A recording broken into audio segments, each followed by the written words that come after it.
Our other top story tonight at 11, the budget battle in Hartford Public Schools. The school district is facing a multi-million-dollar deficit for the next school year. And tonight, students and staff are telling us just how dire the situation is. Your reporter Amanda Callahan is live in Hartford, where they took their message right to the Board of Education. Amanda. Aaron, school leaders here in Hartford say there is nothing left to cut. They're pleading with state and city leaders for more funding, while teachers say the lack of money is making problems worse every year.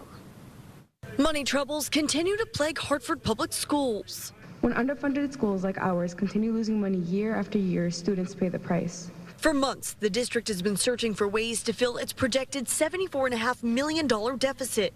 We cut $70 million and 400 positions in the past 3 years alone. There is nothing left to cut. We are down to the bone. The district is asking the state and city for money. Hartford's mayor has already declined to use the city's rainy day fund to help. School officials say while enrollment has declined, the cost of special education and transportation is driving their cost up. Superintendent Andre Townsell says more staffing cuts are off the table, but current staff members say the impact is still there from previous years. You're picking which part of the bone to cut from at this point. This is not where, are we going to get to the bone? This is, we're cutting into the bone. And it's really frustrating as a teacher. And students feel the same. School funding cuts aren't just numbers on a budget sheet. They directly affect the opportunities that we have in the classrooms.